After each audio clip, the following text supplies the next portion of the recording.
welcome to Turn the Page, the official podcast of the Syosset Public Library.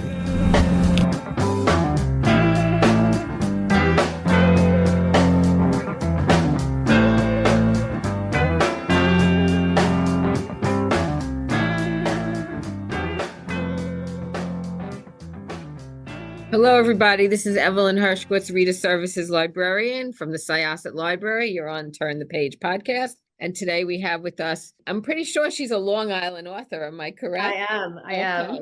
So here she is from Long Island. Her name is Stephanie DeCarolis. Stephanie, this is your third book, The Perfect Sister. We're going to just chat about it. I'm just going to read a little quick biography about Stephanie. She's a U.S. Today bestselling author of The Guilty Husband and Deadly Little Lies. She's a graduate of Bingham University and a St. John's University School of Law, and currently lives in New York with her husband and their two daughters. So thank you so much for joining us, Stephanie. Sure, I'm happy to be here. Okay, so how I got to you, I just want to let everybody out there know, is there was an article in Newsday in their books section on Sunday, June 23rd, where they had a great article about Long Island hotspots, a novel idea, and they had 3 books listed, and I was interviewing 2 out of the 3. So I said, well, I got to make it a perfect trifecta and interview the third one. So that's why I'm here with Stephanie. Her new book is called The Perfect Sister, and we have it on order. We haven't received it yet, but hopefully we will soon. So we're happy to have you. Thank you so much. So why don't you tell everybody what the book's about?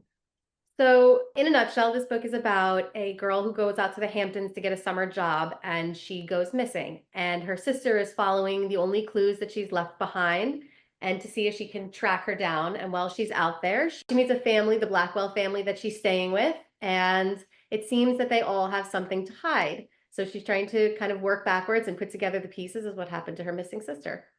Yes, it was very enjoyable. I loved all the twists and turns. You never really, you had to keep going because you weren't sure, was it this one or that? And each person had their own chapter. So it was a point of view of a lot of different characters. Each one of them could have been guilty. Yes. So I'm glad you say that. They all had secrets to hide, every one of them. So I was like, could it be Theo, which is the brother of Lily? Could it be Lily? Could it be James? Could it be Catherine? I mean, you didn't know who it was. You just kept on guessing and guessing. It's always a compliment for a mystery thriller author. Yeah, no, it's great. Are the other 2 mystery thrillers also? I haven't read them yet. Yes, they are. They're all in that mystery thriller suspense umbrella. Do they take place on Long Island also? No, this is the only one that does. Okay. Have you lived on Long Island? You grew up here? Yeah, I did. I grew up in Oceanside, and actually so did my husband. And when we met later in life, and now we're back in Oceanside and raising our kids here. So that's so nice. Full circle. Okay, so we're in Syosset, not far away on Long Island also. Are you a big Hampton goer? Do you go out there often, or? Not really so much to the Hamptons, but more to Montauk, especially when I was a kid. I used to go out there with my parents and my family a lot. And now that we have kids of our own, we take them out there every summer, which is sort of where the inspiration for this book came from.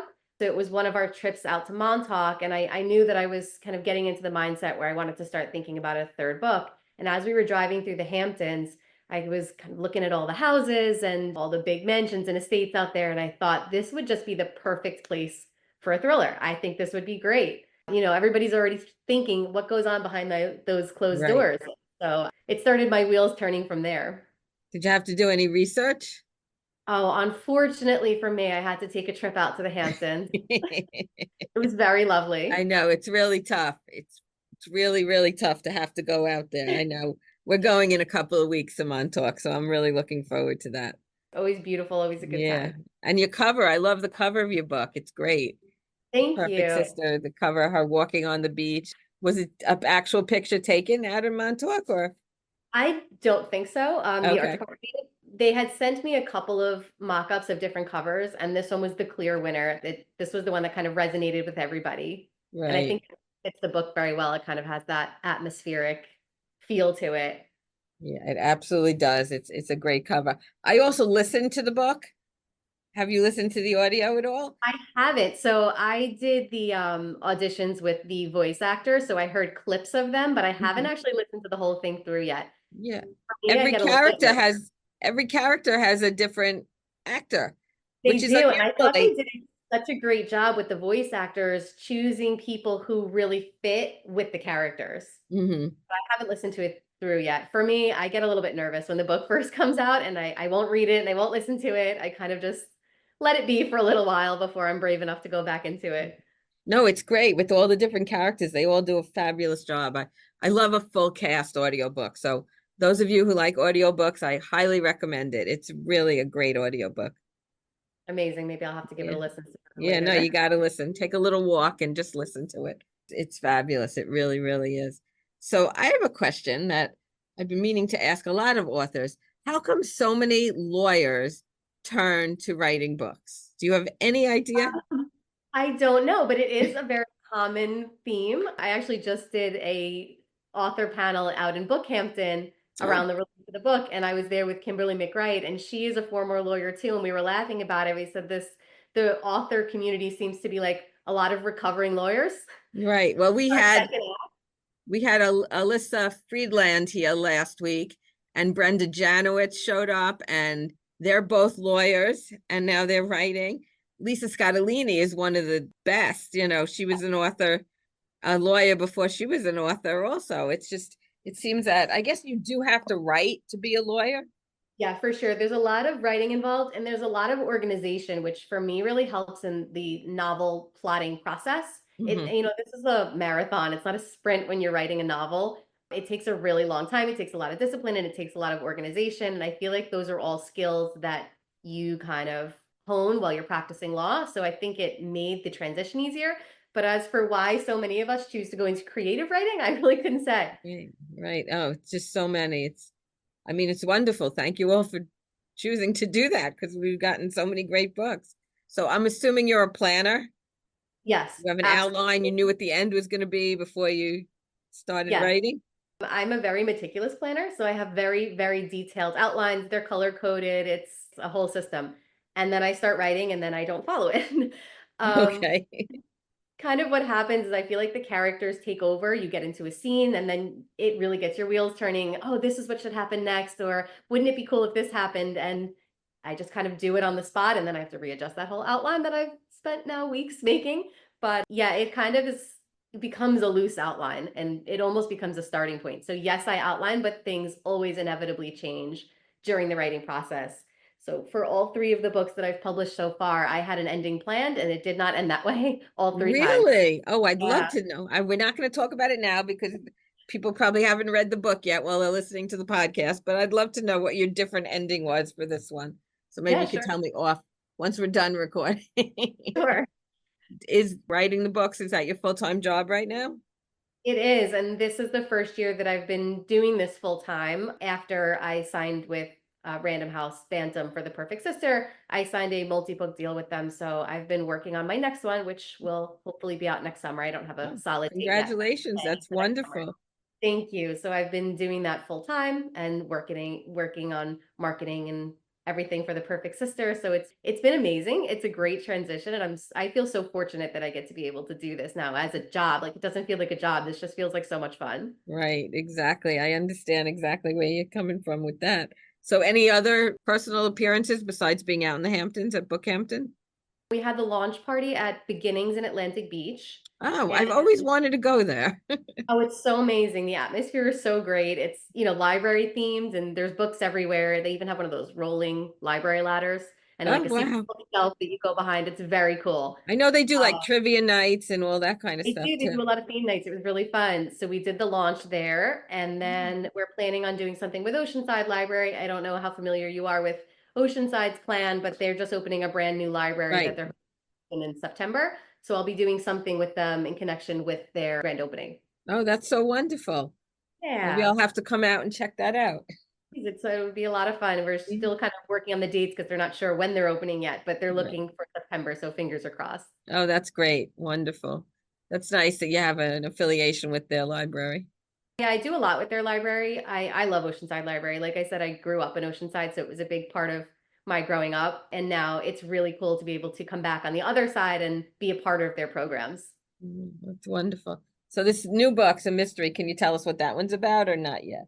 I can give a little bit of a background on it. So it's going to be a neighborhood thriller. And it's going to be similar style to The Perfect Sister, where it's multiple point of views and a non-linear timeline, which has sort of become my thing that I've done with all of my books so far. And it does make the planning a lot more difficult, but I think it pays off in the long run. It makes for a more multi-dimensional story. And so I'm doing that again with this next one. But yeah, I can't give too much yet on what it's going to be about. Okay. Do you write one character all the way through, or do you write a character chronologically? How? I don't. I write them in pretty much in the order that you read them, Okay. chapter order, because it is easier to stay in one voice, I guess, as you're doing one character. But I need all of the pieces of the plot to be in order. And so in order to keep track of that, it's easier for me to write it in a linear way. Okay, sounds good. Do you read your reviews, by the way? I want to say no because I told my agent and my editor that I didn't and that I won't, because they know that it stresses everybody out. But I have them send me the ones that are positive, so at least I'm getting Okay. back. And every once in a while, I might sneak a peek.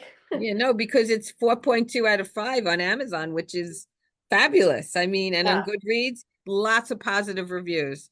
Oh, good. So maybe So I will venture over there. It always makes me yeah, nervous. the You only never know. bad review I saw was they were upset they got a used copy of your book, which makes no sense because the book just came out. I So that did was, see that one. Someone told me about that, that she yeah, didn't smell right. I don't know. right, which made no sense to me, and it was like the only negative.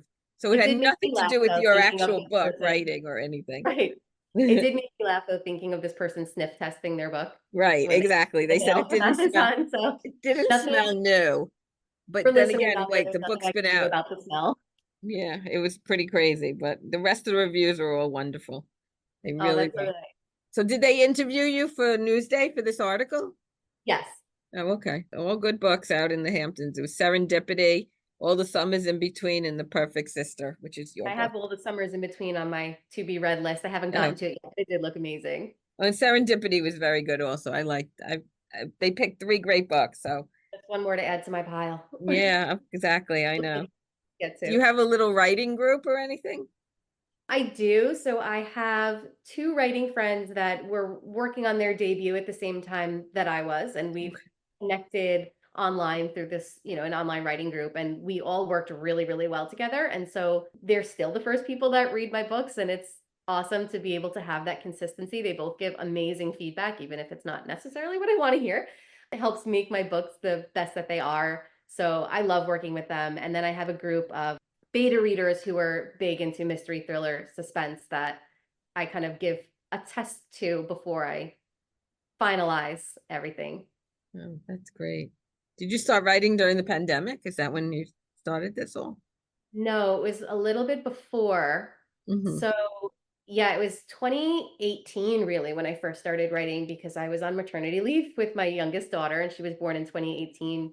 And writing a book was something that I always wanted to do. It was kind of a bucket list thing for me. And I thought, while I'm not working full time right now, maybe I can try this. If I'm ever going to give it a try, now would be the time. And so I started working on what eventually became The Guilty Husband. And I ended up selling it to a smaller publisher, but it did far better than any of us really expected. And it became a USA Today bestseller. And that has now spiraled into a full-time career. So it's been a very unexpected but amazing journey to get here. Absolutely. That's great that you're USA Today. So now the goal is the New York Times, right? Of course, the gold standard. Yes, absolutely. I mean, it's wonderful. Have Yeah, any books been optioned for movies or anything like that coming down the pike? not yet, but I'm keeping my fingers crossed. I'm working with a wonderful film and TV agent for The Perfect Sister, and she's kind of bringing it out there now. So everyone keep their fingers crossed for a TV or film adaptation of this one. Okay. And who do you think should play these characters? Oh, I'm Who the should worst play at this. Alex, This the is a main question that I character? get asked a lot when I do a lot of book club appearances, and everybody Okay. always asks the question. And I am the worst with actors and actors names. I could not tell you. Well, I think it would make a great book club pick, and you have the questions in the back of the book already. Yes, and I wrote them, which a lot of times I'm now learning that the authors don't, but they asked me if I Uh-huh. wanted to take a shot at them, and I was happy to do it because I had, a lot in my mind, and they ended up using all of my questions, so it was really cool to see that. Wow, that's great. Yeah, no, it's good. I think there's a lot to talk about, so I highly recommend this for a book club discussion. I really do. There's so much to get out of each one of the characters, so I think it's great. You didn't use any real places though out in the Hamptons. No, I didn't. Most of them are inspired by real places, but they're not actually real locations. Okay, so the Lobster Shack is lunch or no? It's kind of a combination between Gossman's and lunch. So it's Okay. that bar Because it's a little more restaurant. upscale than lunch. Yeah. Yeah, we always eat there every time we go out. So Yeah, it's an iconic place. So I knew that anybody who was reading it who was familiar with the East End would kind of pick up on that. right, absolutely. And the beaches there are so gorgeous. So there's so much to talk about. And yeah, at night they're really quiet. So there is a lot that can go on on the beach at night. Yep. Absolutely. So I thank you so much for speaking with us. I think it's great. I wish you lots of luck on your next book. And I wish you luck on getting this book into a movie because I think it would be a great movie. Amazing. Thank you so much. So I'm closing the chapter of Turn the Page. Thank you, Stephanie. It's time to close this chapter of Turn the Page. Join us for the next episode.